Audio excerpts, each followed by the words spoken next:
Al Jazeera Podcasts.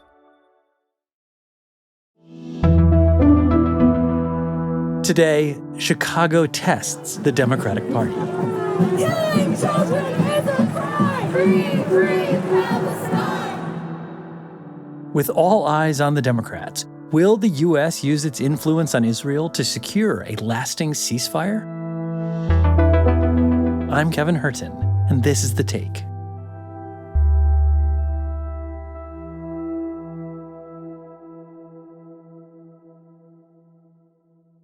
The Democratic National Convention is underway, and the U.S. elections are just around the corner in November.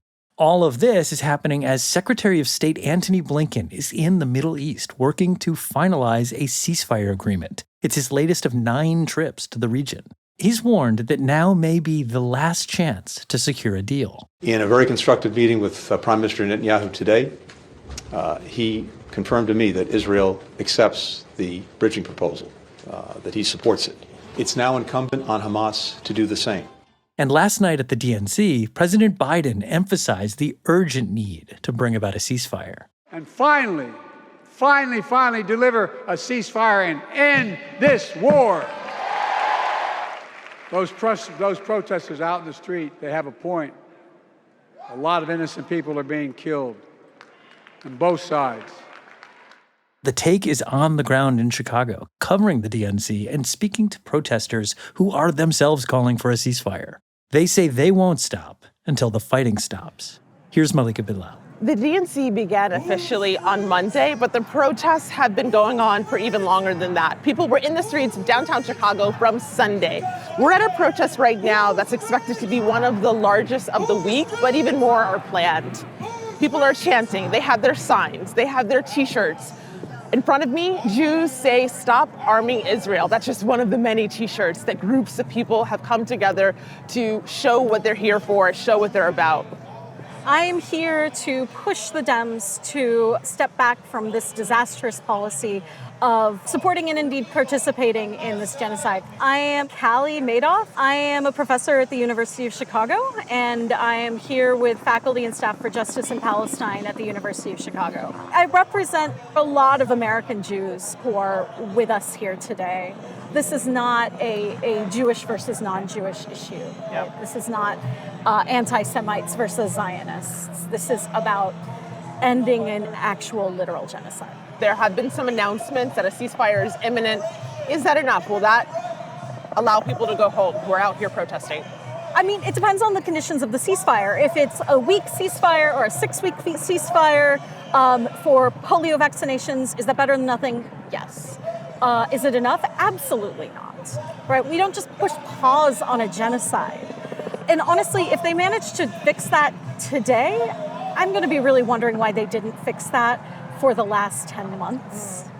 Like, what have they been doing that they just managed to get it done just in time for the DNC? Mm-hmm. Demanding an immediate ceasefire is one of the top demands of protesters and has been since the beginning of this war, but it's not the only demand. Protesters tell us they want an end to all U.S. funding to Israel. We're here today to march in the DNC to condemn the last 10 months of genocide in Gaza backed by the American government and American dollars. My name is Janine El-Hadithi. I'm Palestinian. I am the Chicago coordinator for the American Muslims for Palestine Chicago chapter.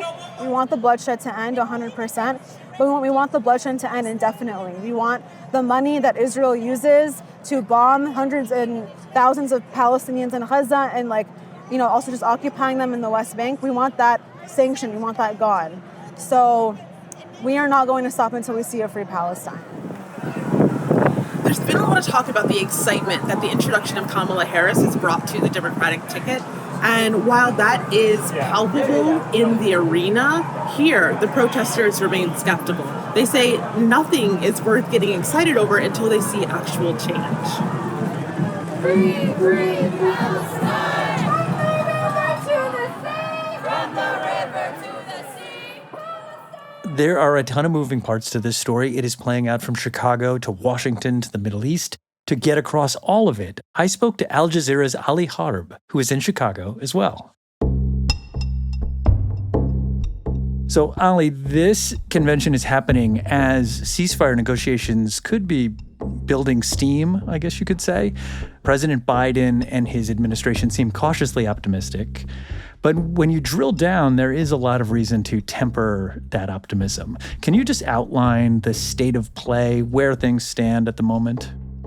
This most recent push to secure a ceasefire started about 2 weeks ago when the United States, Qatar, and Egypt, the mediators, wrote a joint statement calling the parties to get back to the talks to finalize this deal.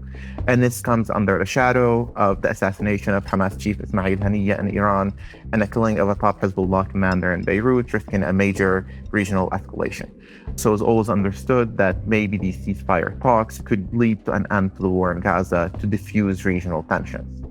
There was a round of negotiations in Doha last week where the United States put forward a so-called bridging proposal that would narrow down the differences between where Hamas and Israel stand. And of course, all of this is happening based on a larger, broader proposal that Biden presented on May 31st that would lead to 3 phases to end the war, starting with a 6-week pause in the fighting, some exchange of Israeli captives and Palestinian prisoners, Israeli withdrawals initially from major population centers, and then entirely from the Gaza Strip. And then you would move on with the reconstruction of Gaza. The devil, as they say, is in the details. Right. So after this last round of negotiations last week, the Americans came out and said, we are optimistic, we appear to be closer than ever, but as they say in diplomacy, nothing's agreed until everything's agreed. And it appears like this week, the saying is proving true because we've seen sort of concerning developments in the recent days for those who do want to see a ceasefire. We saw a fallback into the previous model where the United States comes out and says, Israel has agreed to the proposal, but Hamas has not. And Hamas comes out and says, no, that's not true. We just didn't agree to Israel's conditions of maintaining presence in Gaza and maintaining the freedom to resume the war. So despite all the optimism, it seems, if not, we're back to square one, we're a few squares back in those talks.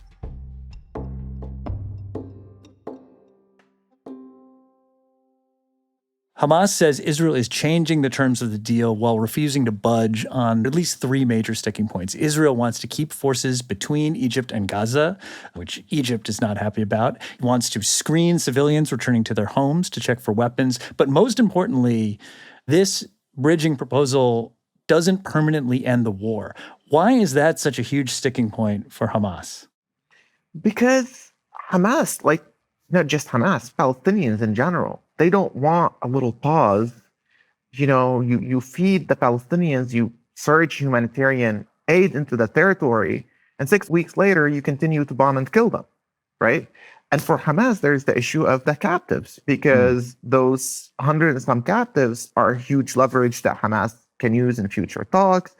And if they lose the captives, they have nothing to negotiate over, and then Israel will resume the bombing and the killing and the starvation in Gaza.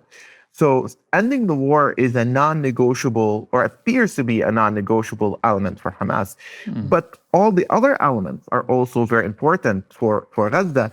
And if Israel were to maintain control, for example, of the Gaza-Egypt border known as the Philadelphia Corridor, that would violate America's own red lines that it set out early in the war of no permanent Israeli presence in Gaza. Right. If Israel is to maintain the corridor that separates northern Gaza from southern Gaza and put forward some mechanism to screen civilians, which could take months and months to put, that could mean ongoing humiliation for Palestinians. That could mean lack of freedom of movement of Palestinians. That could mean that arbitrarily, perhaps hundreds of thousands of Palestinians will be prevented from going back to their homes in northern Gaza.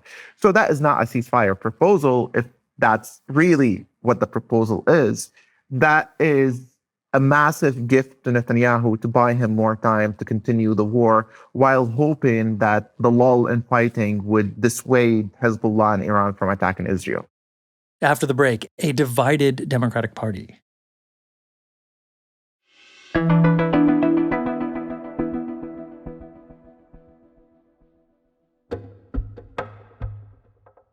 Okay, Ali, this sounds crazy to say, but this isn't your average ceasefire negotiation, because hanging over all of this is this very real threat of an all-out regional war. So the world is clearly nervous, but is there any evidence that you're seeing that Israel or Hamas are feeling the pressure and are ready to compromise considering the huge stakes? It does not appear like Benjamin Netanyahu is personally invested in these ceasefire talks, right? There was a sort of theory that maybe the killing of Ismail Haniyeh and the disputed killing of Mohammed Deif, Hamas's top military commander in Gaza, would be like a declaration of victory that Israel can use to wind down the war. That is proving to be untrue. Because even if you look at Benjamin Netanyahu's off statement after meeting Blinken this week, it mentioned nothing about ceasefire. They said they agreed to the proposal to bring back the hostages. When Netanyahu spoke to Time magazine earlier this month, same thing, we're going to continue the war. For Hamas, it seems like the only sense of urgency, and it's a huge sense of urgency, is ending the suffering of Palestinians. As you mentioned, the bombs are falling. Mm-hmm. Starvation is continuing. Mm-hmm. Polio was recently discovered in Gaza. And sometimes we forget that Hamas is from Gaza. Hamas leadership is of Gaza, from Gaza. It's not some alien entity. So those people who are suffering, they're Hamas fighters, they're the families of Hamas fighters. So there's that area that, of course, they want to stop the war to end the suffering, which is inflicted on them and on their ranks. But also maybe Hamas, and I'm speculating here, is seeing that this is an opportune moment where Iran and Hezbollah could attack Israel, right? So maybe there's that element that, like, yeah, there's the suffering we need to stop, but maybe it's not that bad if we allow Iran and Hezbollah to attack Israel. Well, okay, Ali, on the other side of the world, we've got Chicago, where you are right now. As a political issue, the war on Gaza has an almost unique ability to divide the Democratic coalition. You are on the ground there. You've been talking to people. Are these negotiations taking the temperature down at all with some of the most staunch supporters of this ceasefire and Palestinian rights? Not one bit, wow. Not an iota, wow. Right? People are not looking at the images coming out of Gaza and the repeated massacres and the repeated wiping out of entire families and bloodline, many of them relatives or relatives of friends or friends being killed, and saying, oh, wow, but look, Blinken is in Israel today, and maybe in a few weeks, though. Now, people are not thinking this. People want an immediate and unconditional end to this war. So we're seeing the Democratic Party, including Joe Biden himself, are trying to play these talks to allay the concerns and the anger of the protesters. And we heard President Biden say from the DNC stage that the protesters have a point and we're looking to end this war. And, Blinken is working 24/7 to end this war. That is not registering. That is not even coming on the airwaves for people who are angry because their loved ones are being exterminated with American bombs.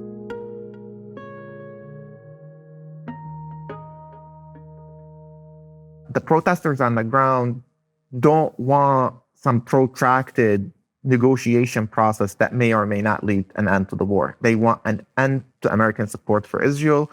They want the American president to pick up the phone and tell Netanyahu, stop the bombing. Do you get the sense that supporting the ceasefire is kind of like the new, I support a two-state solution, and that to at least half of this party, that just feels really, really hollow because it allows you to avoid having any sort of discussion about what happens after the war, and that this is a new party that is going to be energized by young people who look at the issue of Israel very differently? It does seem that the Democratic Party leadership and the White House sort of hijacked the word ceasefire, right? For months, activists and Palestinian rights organizers rallied around ceasefire now. And the White House had been asked early in the war repeatedly, do you call for a ceasefire? And John Kirby came out and said, oh, a ceasefire as in an end to the war that would lead to some sort of negotiated solution? No, we don't support that.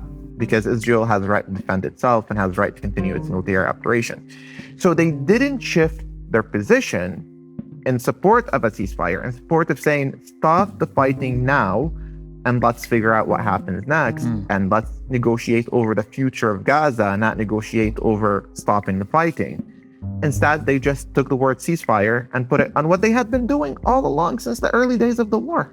They didn't change the position, they just changed the language. But I don't think anybody's falling for that. I don't think the Palestinian rights movement, at least from the dozens of activists I've spoken to, possibly hundreds, they're like, oh yeah, there's a ceasefire now, we're good with the administration. And this is why you're seeing within the ceasefire movement, within the Palestinian rights movement, they're changing their demands too. So instead of just saying ceasefire now, you're hearing language like permanent ceasefire. You're hearing language like an arms embargo against Israel because you're not going to fool us with this, negotiations process.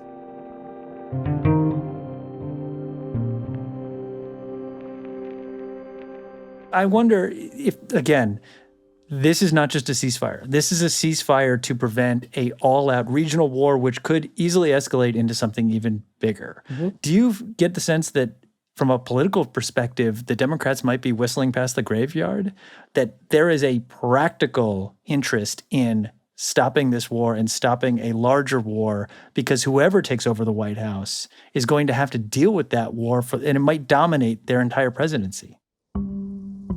A war between Hezbollah and Iran on one side, and perhaps Iraqi militias and the Houthis joining, and Israel on the other side, with American troops and American interests in the region coming into play with all the fighting that could break out, is something that's so unimaginably destructive that you may start it, but nobody knows how or where or when it could end.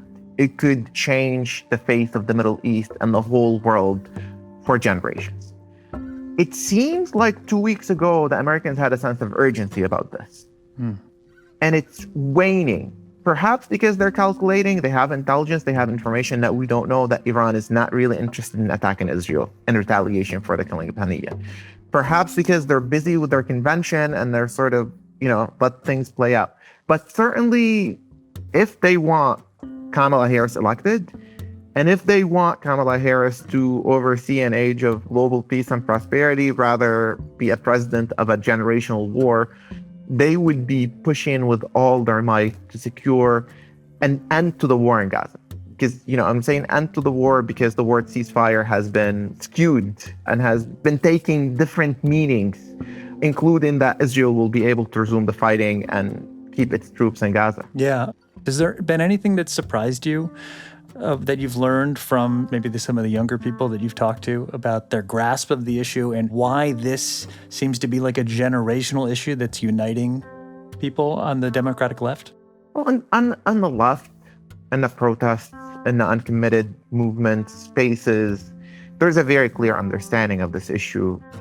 Do we want our tax money and do we want our bombs dropping on children, hospitals, mosques, schools, libraries, every single kind of civilian infrastructure in Gaza? To them, it's just like a simple moral equation, and the answer is no. But what I did find surprising is the broader delegates and every other person I spoke to at the convention who is not involved in this movement. When I asked them about the protests, they were very receptive that, yeah, there is suffering in Gaza, and we understand what's happening, and we want this to end, and we want the protesters to be heard. I did not hear a single disparaging comment about the protesters inside the convention halls. Okay, Ali Harb, thank you for coming on The Take. Thank you. And that's The Take. To check out more of Malika and the team's coverage, head to AJE Podcasts on social. We'll have more for you here on Friday. This episode was produced by Khaled Soltan with Duha Mosaad, Manahil Naveed, Shraddha Joshi, Hajir Salah, and me, Kevin Hirten, in for Malika Bilal. It was edited by Noor Wazwaz. Our sound designer is Alex Roldan. Joe Plourde mixed this episode. Alexandra Locke is The Take's executive producer, and Ney Alvarez is Al Jazeera's head of audio. We'll be back tomorrow.